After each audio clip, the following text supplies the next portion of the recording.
Hey, welcome everyone, and great to have head coach of UC Irvine, David Kniffin, and All-American outside hitter Hilir Henno joining me here today in our Big West men's volleyball preview. Thanks for coming on, gentlemen. Thank you. Thanks for having us. Well, let's start off with Coach Kniff. Last season, how do you assess what happened as the Eaters surged at the Big West Championship and really competed at its highest level, and then finished ranked 5th overall in the AVCA poll? Yeah, I mean, it's I love the legitimacy of being recognized by the peers in the industry. To go out ranked 5th, by other coaches, tells us we're competing in that top 5 range. In terms of the surge at the end of the year, I love to believe that we're a good second half team. We've got a really academic and intelligent crew. And so given time, I love our ability to problem solve and figure stuff out and get ourselves oriented for the stretch run, which is, legitimately hard to do in the fall when we're not playing a lot of outside competition. So surge is the right word though, Rob. That was a surge moment. Well, for you, Hilir, you got to be a part of that surge, obviously, towards the end. You really turned it on performance-wise. But how is it like going through that entire experience of competing in the regular season, going through a very competitive Big West season, and heading into that Big West Championship? I think that we have been improving all throughout the year because we're just competing games after games, even the practices. Every practice we're competing like crazy. So I just feel like when we went to the Big West, we had the mentality of we have nothing to lose. Let's just compete and then we'll see what happens. And we ended up winning against Chiesa, winning against Long Beach 3-0, and then I feel like we had kind of a lot of pressure when we played Hawaii because it was kind of new for us. So I'm very happy of what we have accomplished last year. And I think that we have learned from that. And then I think this year is going to be a very good year for us too. So I'm very happy for what we have done last year and excited for this year. Well, it's a great segue to my next question for you both. But what were your key takeaways from the 2023 season, being that strong finish? Well, I know you'd rather have moved on in the NCAA tournament, but from a outsider standpoint, UC Irvine was a team to watch out, and they felt threatened by how good you'd gotten at the end of the year. But what are your key takeaways, Coach? Well, one key takeaway is it's nice to avoid the 3-6 matchup when you're going into a 3-day tournament in the Big West. And that's just the reality of the field. We put ourselves in a better position if we don't need to play 3 nights in a row. So that needs to be an objective for anyone trying to win the Big West tournament. So that's a takeaway. And then just reinforcing some of the old truths that we know about volleyball is just reinforcing the comprehensive service game. Obviously, we've got one of the best servers in the country here. Understanding the comprehensive approach and importance to a serving and passing game to put us in a position to be competitive with everyone. Those are some of the major takeaways for us. How about for you, Hilir? Yeah, I have to agree with my coach. I feel like we have been working on us serving and passing a lot last year.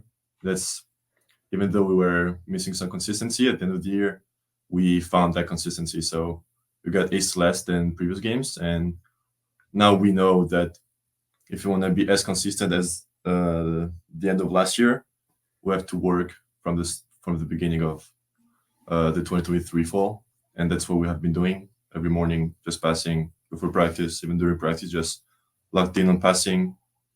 And I think this is going to be a big part or the major key for us this year. It's the passing, because I think we have a good passing lineup. So if we just put work, we should be fine. I want to stay with you, Hilir, being that you're one of a handful of foreigners that are competing in NCAA Division I, II volleyball at the highest level, but you've been in the NCAA for 2 years now. But what are your thoughts on the competition in the other conference and compare it with competition in the Big West Conference? I feel like it's kind of even everywhere. Like obviously with the MPSF and the what's the state one? EIVA, MIVA. Yeah, I feel like they're all even. Like they all compete like crazy. They all compete for a spot in the NCAA. So I don't think there's any there's better conferences. I think we are all competing to get a spot, and just the better of each conference go there. And if you win, you go, and then if you don't win, it's too bad for you. But I mean, you just gotta compete. Yeah, and I would add to that just by saying I think top to bottom, the comprehensive strength of the Big West is a differentiator. When we get to that conference schedule, I think at some point last season, we had 4 or 5 of the teams ranked in the top 10 of the country, and looking at that is different. But when we get down to distilling the top teams from each conference, you've got a lot of teams that are capable of competing well for winning in the playoffs. Well, next question, and this is still with you, Coach. You return a significant amount from your team from 2023 with some new faces in the mix, but you are also carrying a smaller roster this year, and especially in the age of NIL and early pro signings. What is your philosophy in doing so? Yeah, I love that. This is to create the culture and the experience that I think is the most beneficial for the holistic development of student athletes within a UC Irvine context. And they'll be different for different schools. But for us, what I've found is my personal bandwidth to invest in individuals and groups requires a smaller roster. And, carrying 18 and, making sure that there's good role clarity for each of those 18. We're not trying to create, simply the competitive cauldron of, let's say, have you guys go out there, roll out a ball and figure out who the best 6 players are. We want to come in and have a path laid out that requires them to compete and execute, and keep up their end of the deal there. But role clarity is becoming a really big deal for us. And for you, Hilir, it'll be your first season without All-American outside Francesco Sani, who co-led the team last year with you offensively. But how does that change the Eater offense, and what's your part going to be in it? So I knew this question was going to come. That's an interesting one, but that doesn't scare me because I'm very confident with my team. I know what we're capable of. And even though Chesko was a big part of our offense last year, I think that this year, with him not being on the court, we're going to be better defensively. And that's kind of what we were missing last year, some big defense and big moments. But honestly, it's good because we're going to be more independent. We're going to play more. I think overall it's just going to be a different experience, but on a good way too. Because we're going to play very greedy. And I think we're going to compete even better. Because even though Cheska was a big part of us, just putting some energy on the court, everyone kind of put some more energy on the court compared to last year. So it's good that everybody's working on that. And we'll see. But it's definitely going to be interesting. Yeah. I want to bounce a question over to Coach Kniffin there, but we've seen in recent years certain athletes leaving earlier to play professionally. But what were your thoughts on Chesko leaving earlier to play professionally overseas? Yeah, well, there's no replacing the firepower, the energy, that's for sure, and that will be missed. And just the enjoyment factor of his personality in the gym and around the guys. I think an important context piece is just to understand the uniqueness of that situation, and that this is and was a childhood dream of his. He played youth basketball with the head coach's son, the current head coach at Verona. Growing up when he was under 10 years old, to get to go to Italy with his dad being Italian and play in that league, and as of time of recording, he got to start yesterday and got to get on the court a little bit. And, so there's some beautiful things about that. On the whole, I can't deny that I love the concept of finishing what we start, and that we see through our obligations. There's some truth in that, and also to allow space that every situation is unique. Yeah. Well, with that, let's jump to the 2024 schedule. You start off the season against George Mason, but I wanted to highlight particular matches because pretty tough schedule to begin with. But you start off you end January, start February with back-to-back matchups against the 2023 national champion UCLA.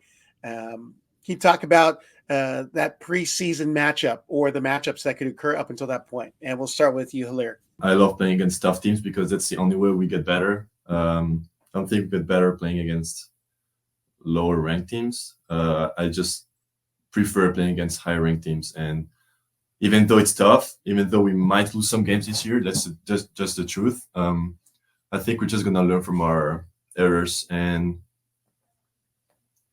I'm very excited because it's a great way to improve and to show the rest of the country what we're capable of. Yeah, and I look at coming in against, take a UCLA, for example, who I would anticipate in any normal scenario would come in ranked preseason number 1. It's so nice to get the test first. So often in school, we're studying, and then we get the test at the end, and then we can't do anything about our results. And here we get the test early and learn what we can, and then we get time to learn and grow from that test and hopefully get retested again at the end of the year. So I'm excited about the fact we get to play some of these tough non-conference opponents in January where there's still time to make adjustments and learn through the season.